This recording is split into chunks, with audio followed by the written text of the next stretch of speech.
Hello guys, welcome back to George Basics Crypto and Finance. In this video tutorial, I will show you how to fix Cash App error. Sorry, you are unable to sign up at this time. So if you are receiving this error in Cash App, I will show you the solution how to fix this problem. First of all, you need to make sure that Cash App is working fine. So you need to Google Cash App status and open the first result, which is status.cash.app, and right here you will see the Cash App status. So if everything is working, you will see this green tick right here and it says that it's working.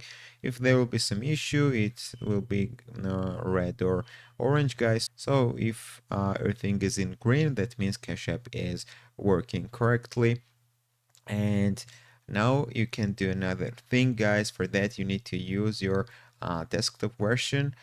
So you need to open cash.app. Then you need to click this login button on the top right.